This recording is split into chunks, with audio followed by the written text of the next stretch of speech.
குஃப்ருடைய சிறிய வகை, குஃப்ரு அஸ்கர், சிறிய வகையான குஃப்ருகள்.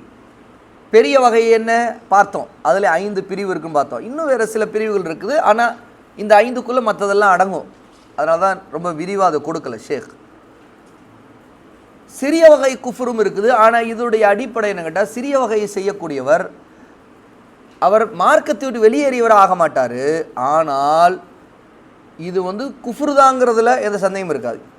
ஏன் இதை சிறிய வகைன்னு சொல்கிறா, இது செயலில் அமலில் வரக்கூடியது, கொள்கையால் வராது. அகீதாவினால அமல்களில் செயல்கள் காரணமாக சில வகையான பாவங்களை, அல்லாஹ்வுக்கு மாறு செய்யக்கூடிய காரியங்களை குஃப்ர் என்று சொல்லப்படும். அது செயல் அளவில் மட்டும் குஃப்ராக இருக்கும். ஏன்னு கேட்டால் காஃபிர்கள்லாம் அதை செய்வாங்கங்கிறனால.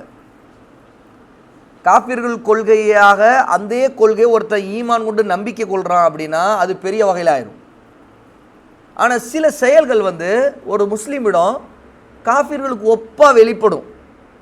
காஃபிர்கள் போலவே நடந்துக்குவான். அதில் கொள்கை அளவில் அவனுக்கு அதன் மேல் நம்பிக்கை இல்லாவிட்டாலும் ஆனால் செயல் அளவில் அவன் அதை பின்பற்றுவான். இந்த மாதிரியான விஷயங்கள் செயல் அளவில் வருவதால் இதை சிறிய வகைன்னு சொல்லப்படும். எப்படி ஷிர்கில் சிறிய வகை சொல்லாலும் செயலாலும் வெளிப்படும் போது அப்போ அது சிறிய வகைன்னு சொல்கிறோமோ, அதுபோல் குர்ஆனிலும் சுன்னாவிலும் குஃப்ர் என்று சொல்லப்பட்டிருக்கக்கூடிய பாவங்களை இது குறிக்கும். இது மார்க்கத்தை வெளியேறியவன் ஆயிராது, அதை செய்தவன் காஃபிர்னு சொல்ல மாட்டான் அவரை. ஆனாலும் குஃப்ர் இது அப்படின்னு குர்ஆன் சுன்னால எதெல்லாம் சொல்லப்பட்டிருக்குதோ அதை நாம் இப்படி சொல்லுவோம். குஃப்ர் அக்பருங்கிற நிலையில் இதை நம்ம பார்க்க மாட்டோம், அதை பெரிய குஃப்ருன்னு. உதாரணத்துக்கு அல்லாஹ்வுடைய அருட்கொடைகளை நியமத்துகளை நிராகரிக்கிறத குறிப்பிடும். பாருங்க, அல்லாஹ் சொல்கிறான், வதரபல்லாஹு மஸலன் கரியத்தன் கானத் ஆமினத்தன் முத்மஇன்னத்தன் யஅதீஹா ரிஸ்குஹா ரகதன் மின் குல்லி மகானின் ஃபகஃபரத் பிஅன்உமில்லாஹ். அல்லாஹ் ஒரு ஊரை உதாரணமாக சொல்லுகிறான். அது அச்சமற்றதாக அமைதியானதாக இருந்தது ஒரு ஊர். அது அச்சம் இல்லாத பாதுகாப்பான ஊராக, அமைதியான ஊராக. அதற்குரிய உணவு ரிஸ்க் அல்லாஹ் தஆலா பல வழிகளில் அது கொடுத்தான். ஒவ்வொரு வழியிலும் தாராளமாக அதுக்கு ரிஸ்க் கிடச்சிக்கிட்டு இருந்துச்சு, எல்லா வகையான ரிஸ்க்கும் கிடச்சிச்சு. ஆனால் அந்த மக்கள் அல்லாஹ்வின் அருட்கொடைகளுக்கு நன்றி செலுத்தாமல் மாறு செய்கிறாங்க. அதாவது என்னென்னா, அல்லாஹுக்கு நன்றி செலுத்தாமல் அவங்க என்ன செய்கிறாங்கன்னா பாவங்களை செய்கிறாங்க. அந்த ரிஸ்க் அல்லாஹ் கொடுக்கறத வீணாக்குறாங்க. இப்படி பலவிதமாக ஹராமுக்கு பயன்படுத்துகிறாங்க அல்லாஹ் கொடுத்ததை. அப்போ இதெல்லாம் சிறிய வகை குஃப்ர். 16வது சூராவுடைய 112வது ஆயத்தில் அல்லாஹ் சொல்கிறாங்க. பாருங்கள், ரசூலுல்லாஹ்வுடைய ஹதீஸ் அப்துல்லா இப்னு மஸ்ஊத் ரலியல்லாஹு அன்ஹு அறிவிக்கிறாங்க. புகாரில் 48வது ஹதீஸ், முஸ்லீமில் 230வது ஹதீஸ். சிபாபுல் முஸ்லிமி ஃபுசூகுன் வ கிதாலுஹு குஃப்ருன். முஸ்லீமை திட்டுவது பாவம், அவரோடு போர் புரிவது குஃப்ராகும். இப்போ போர் புரிவது குஃப்ரு தானே, அதனால் போர் புரிந்த ஒரு காஃபிரானா காஃபிர் இல்லை. 2 முஸ்லீம் ஒரு முஸ்லீம் இன்னொரு முஸ்லீம் போர் புரிஞ்சிருவாங்க, ஆனால் காஃபிரில் ஆக மாட்டாங்க. ஆனால் பாவம் அது.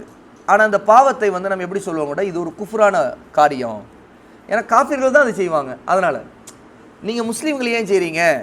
அப்போ செயல் அளவில் அது பார்க்க ஒரு முஸ்லீம் இன்னொரு முஸ்லீமோட போர் புரிவது, ஒரு முஸ்லீமை கொல்வது எந்த அளவுக்கு அந்த பாவம் கண்டிக்கப்பட்டிருக்குன்னா அது குஃப்ருங்கிற வார்த்தையால் கண்டிக்கப்பட்டிருக்கு. ஏன்னா காஃபிர்கள் தான் அதை செய்வாங்க, ஒரு முஸ்லீம் செய்யக்கூடாது. இது இன்னொரு ஹதீஸ், லா தர்ஜிஉ பஅதி குஃபாரன் யضربு பஅதுகும் ரிகாப பஅத். இங்கே ரசூலுல்லாஹ் சொல்கிறாங்க பாருங்க, அதை இப்னு மஸ்ஊத் அறிவிக்கிறாங்க புகாரில் 48வது ஹதீஸ். உங்களில் ஒருவர் மற்றவருடைய கழுத்தை வெட்டுவது கொண்டு எனக்கு பின் காஃபிர்களாக மாறிவிடாதீர்கள். ரசூலுல்லாஹ் இங்கே குஃபாராக ஆகிவிடாதீர்கள் எச்சரிக்கை செய்கிறாங்க. எதுக்கு காரணம் சொல்கிறாங்க? ஒருத்தர் இன்னொருத்தரை வெட்டுறது, மற்றவங்களுடைய கழுத்தை கொண்டு வெட்டுறது. அப்போ இது இப்படி நீங்கள் எனக்கு பிறகு செய்து காஃபிர்கள் ஆயிராதீங்கிறாங்க. அதனால் காஃபிர்கள் ஆகிட்டாங்களா யாராவது இப்படி செய்த முஸ்லீம்கள் அப்படின்னா காஃபிர்கள் அல்ல. ஏன்னா வெட்டுறது குஃப்ரு இல்லைங்கிறதுல ஒருத்தர் அல்லாஹ்வுடைய மார்க்கத்தை வெளியேறக்கூடிய காஃபிர் ஆகிட்டான்னு அதுக்கு அர்த்தம் இல்லை. ஆனால் இது காஃபிருடைய பண்பு. இது அதை ரசூலை ஒப்பிடுறாங்க. காஃபிரில் இருக்கக்கூடிய பண்பு உங்களிடம் வரக்கூடாது, நீங்கள் ஒருத்தருக்கு சண்டையிட்டு வெட்டி கொள்ளக்கூடாது அப்படிங்கிறாங்க. மன் ஹலஃப பி கைரில்லாஹி ஃபக்கது கஃபர அவ் அஷ்ரக. இந்த ஹதீஸ் ஏற்கனவே ஷிர்க் அஸ்கருக்கும் ஆதாரமாக படித்தோம். இப்போ ஷிர்க் குஃப்ரு அஸ்கருக்கும் ஆதாரம். எவன் அல்லாஹ் அல்லாதவற்றின் மீது சத்தியம் செய்கிறானோ அவன் குஃப்ரு செய்து விட்டான் அல்லது ஷிர்க் செய்து விட்டான். அப்போ ரசூலுல்லாஹ் இந்த ஹதீஸில் இப்னு உமருடைய இந்த ஹதீஸ் அறிவிக்கிறதுலேருந்து நமக்கு தெரிய வருது, இந்த மாதிரியான அல்லாஹ் மீது சத்தியம் செய்கிறது ஒரு குஃப்ரு, சொல்லால் வெளிப்படுது. பெரும்பாவங்கள் செய்யக்கூடியவர்களை முக்மீன்கள் என்று தான் அல்லாஹ் சொல்லுகிறான். அதனால் ஒருத்தர் பெரும்பாவம் செய்தனால காஃபிர் ஆக மாட்டார். ஆகவே இப்போ இந்த மாதிரியான பெரும்பாவங்கள், ஒரு முஸ்லீம் இன்னொரு முஸ்லீமை கொலை செய்கிறது, இப்படிலாம் செய்ததுனால காஃபிர் ஆக மாட்டாங்க. யா அய்யுஹல்லதீன ஆமனூ குதிப அலைக்குமுல் கிஸாஸு ஃபில் கத்ல. அல்லாஹ்வை ஈமான் கொண்டோரே, கொலைக்காக பழி தீர்ப்பு உங்கள் மீது விதிக்கப்பட்டுள்ளது. இதனை தொடர்ந்து கூறுகின்ற போது கொலையாளி முஸ்லீம்கள் வட்டத்தை அகற்றி விடாமல் அவனை கொலை செய்யப்பட்ட பொறுப்பாளிக்கு சகோதரன் என்று தான் அல்லாஹ் வர்ணிக்கிறான். கொலையாளியே அல்லாஹ் தஆலா சகோதரன்.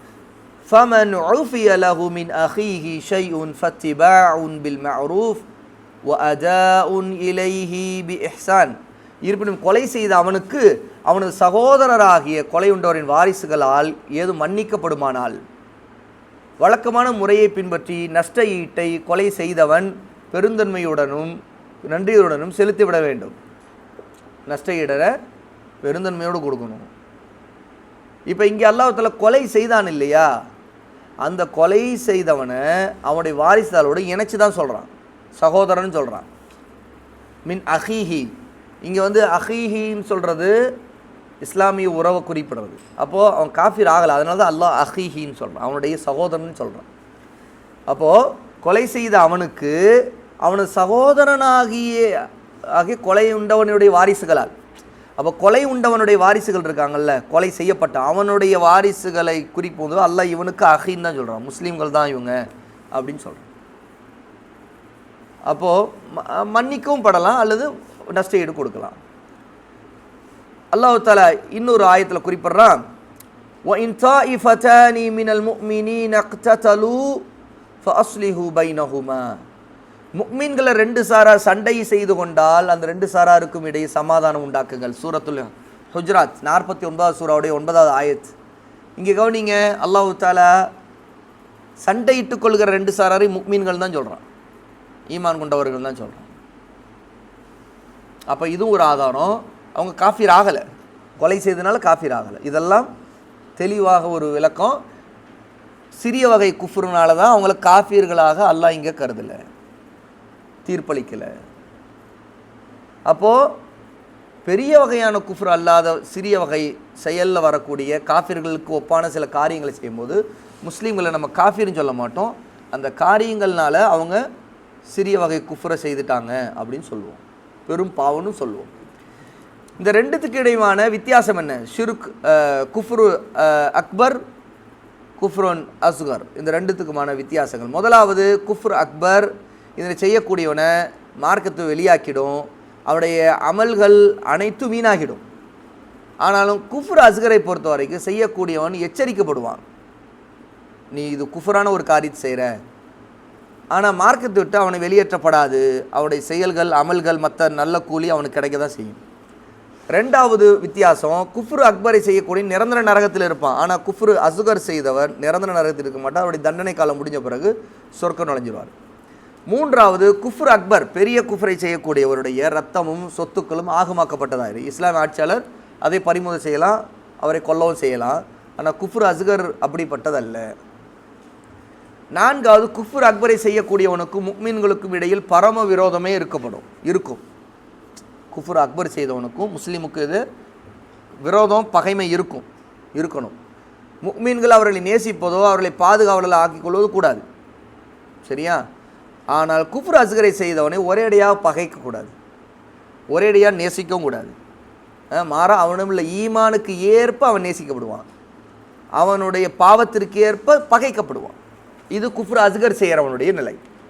ஒருத்தர் கொலைகாரனாக இருக்கிறான், முஸ்லீம் தான் கொலைகாரன் அப்படின்னா அவனுடைய அந்த பாவத்திற்கு ஏற்ப தான் அவனை நாம் அணுகுவோம், அவனை வெறுப்போம், அவனுடைய ஈமானுக்கு ஏற்ற மாதிரி நேசிப்போம்.